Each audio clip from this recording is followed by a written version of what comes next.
Two stories. One is The Kissing Hand by Aubrey Penn. Let's go to the title page. The title page has the illustrator, which is the person who did the pictures, and The Kissing Hand is by Aubrey Penn, the author.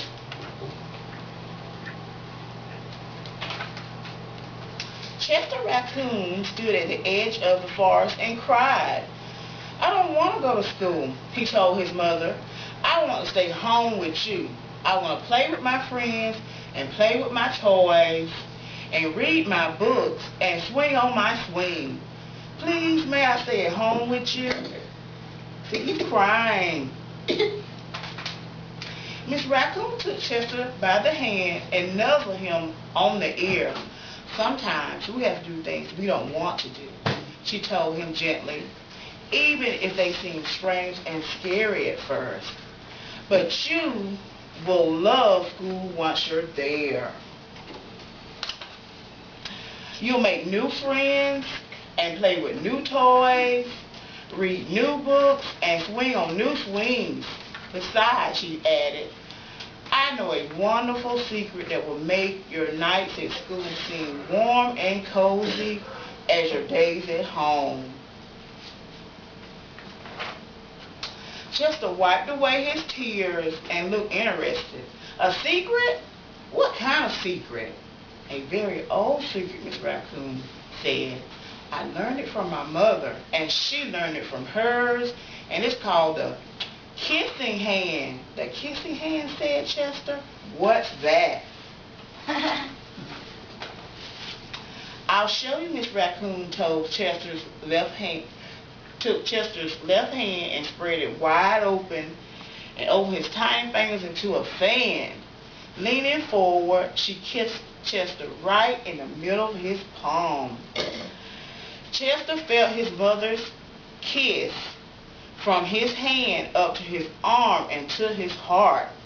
Even his simply black mask tingled with a special warmth. See, she kissed his hand, the kissing hand. Miss Raccoon smiled. "Now," she told Chester, "whenever you feel lonely and need a little love from home, just press your hand to your cheek and think, 'Mommy loves you, Mommy loves you,' and that very kiss will jump from your face and fill you with toasty warm thoughts." Please, with his mom. She took Chester's hand and carefully wrapped his fingers around the kiss. "Now, do be careful not to lose it," she teased him. "But don't worry, when you open your hand and wash your food, I promise the kiss will stick." Chester loved his kissing hand. Now he knew his mother's love would go with him wherever he went, even to school. That night, Chester stood in front of his school and looked thoughtfully. He suddenly turned to his mother and grinned. "Give me your hand." Chester took his mother's hand in his own and unfolded her large familiar fingers into a fan. Next, he leaned forward and kissed the center of her hand. "Now you have a kissing hand too," he told her, and with a gentle goodbye and "I love you," Chester turned and danced away.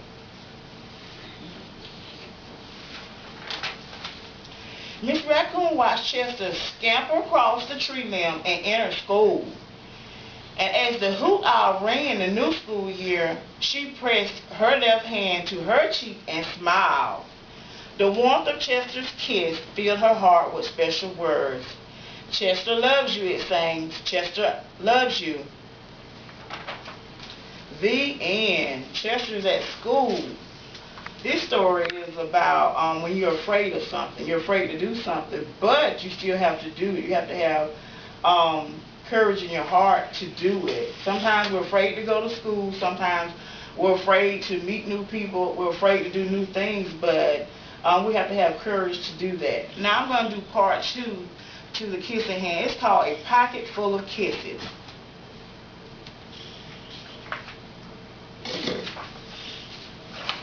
Okay, on the title page it has Audrey Penn again. She's the author. She wrote the book, and the illustrator who drew the picture is Barbara Gibson. A Pocket Full of Kisses.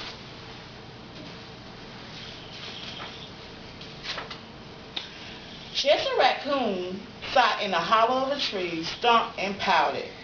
"Please, can we give him back?" he asked his mother. "I'd really be good if we can give him back." Miss Raccoon said tenderly, "You're already really good, Chester, but I'm afraid no matter how good you are, we can't give him back. Besides, I thought you'd like having a little brother. He has a little brother that's over on the swing."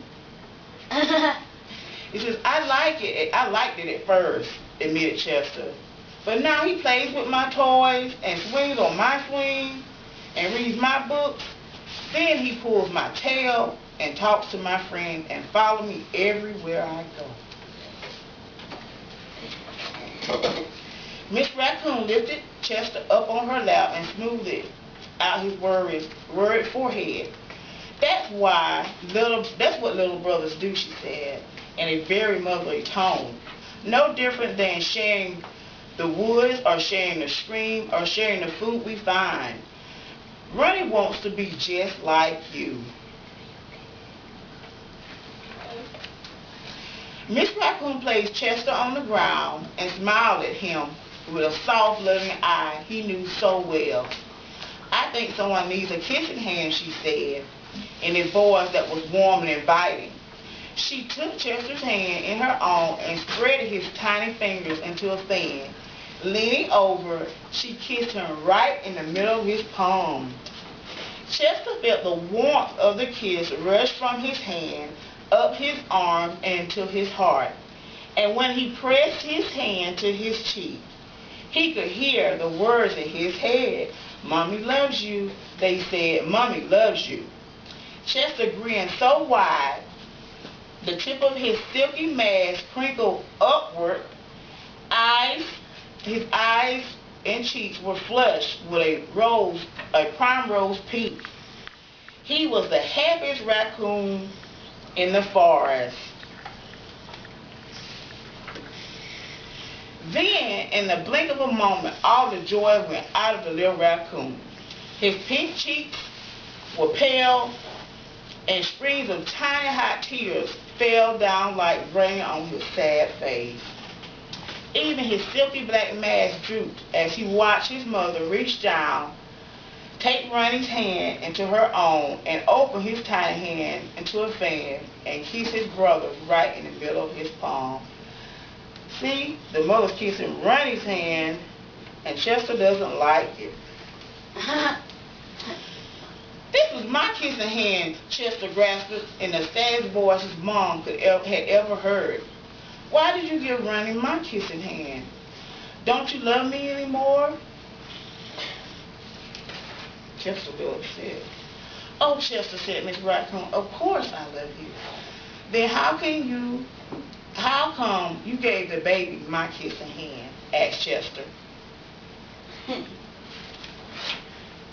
Miss Raccoon gathered Chester up in her arms and gave him a big, comforting hug. "I would have never give Ronnie your kissing hand," she assured him gently. "That was his kissing hand. Now each of you have your own." Chester wiped away his tears and settled in his mother's lap. "If you give both us kissing hands, won't you run out?" Miss Raccoon laughed. "Would you like to hear a story?" she asked Chester. "About kisses?" "No, about stars," said Miss Raccoon. "Every night before the sun goes down, it reaches out its rays and touches every star in the universe. One by one, the stars light up and shine upon us. Even on nights that we don't see stars, they are still sparkling. No matter how many stars fill the sky, the sun will never run out of light, and its rays will never stop reaching out to us.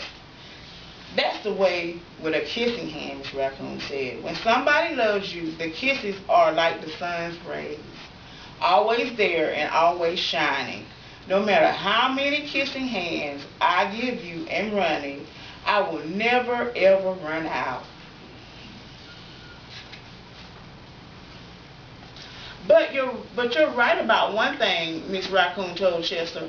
Ronnie's big brother widened his eyes and looked surprised. "What's that?" he asked his mother. "You are the big brother, and that deserves something extra special." Miss Raccoon put Ronnie on a swing, then took Chester's hand in hers and spread open his tiny fingers into a fan. Leaning over, she kissed him right in the middle of his palm.